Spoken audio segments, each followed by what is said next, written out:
আপনাদের অনেক ভালো লেগেছে। আমার তো অনুভব করবো এবং আমরা এর দিকে দেখাবো। প্রিয় দর্শক, আমাদের মধ্যে আমাদের প্রধান জানেন তারেক রহমানের ভাবনাটা কি?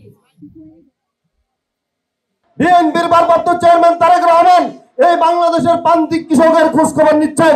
কৃষকরা কেন ঋণ পাচ্ছেন না, কৃষকরা কেন ভালো ফসল ফলাতে পারছে না, কৃষকরা যদি ভালো ফসল ফলাতে না পারে তাহলে আমাদের বাংলাদেশের মানুষ 3 বেলা ভাত খেতে পারবে না। তাহলে আমাদের সেই দুর্ভিক্ষের, সেই 72-এর যে দুর্ভিক্ষ ছিল, সেই যুদ্ধ পরবর্তী সময়ে যে দুর্ভিক্ষ ছিল, সেই দুর্ভিক্ষ অবস্থায় চলে যাবে।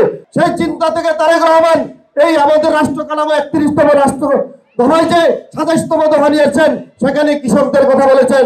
কৃষকরা সারাদিন রৌদ্র বৃষ্টি ঝড় বৃষ্টি আদালতে কৃষকরা ফসল ফলায়, কিন্তু বাজারে গেলে তারা ন্যায্য মূল্য পায় না। একদম মানুষের, সাধারণ মানুষের জমি না কিনে বালি ভরাট করে সাধারণ মানুষকে কৃষি কাজ থেকে দূরে সরিয়ে দেওয়া হয়েছে। বান্ডেল থাকলে প্রতি সেনমানিতে টাকা বাঁচবে। বিকাশ সেনমানি বান্ডেল কিনে জিতুন প্রতি লেনদেনে।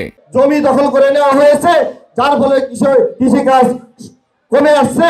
আমরা যারা প্রান্তিক কৃষক আছে আপনারা দেখেছেন, আমি তাদেরকে সহযোগিতা করার চেষ্টা করছি। যারা ভালো বীজ পান না আমরা বীজ দেওয়ার চেষ্টা করছি, যারা সার পান না সারের দাম বেশি আমরা চেষ্টা করতেছি সারের দাম কমিয়ে আনে।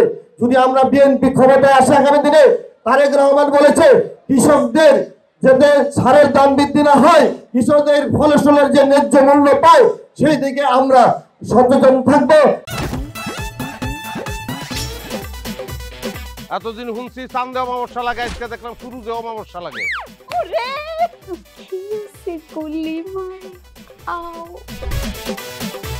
আপনার নামটা? আমার নাম লাবণ্য। এটা ধরেন। এইটা কি? চলে মানে আংটি। ভয় পেলে নাকি সিরিয়াস? আমগো চোখে তো এখন কাঠের চশমা। দুইটা খেজুর কাটা নিয়ে চক্ষু দুইটা উঠানো হইলে আমারে দান করে দিন। কারো পৌষ মাস আর কারো সর্বনাশ। নাই রে নাই, আমার বাপে নাই। এই হারামজাদা, হাতে কি গ্রামের মাসে তোর আটকা জলিল কর। আমার ঘরে 3-3টা বউ এতিম হয়ে যেতাম। বস্তালো আবার ঢুকা। এই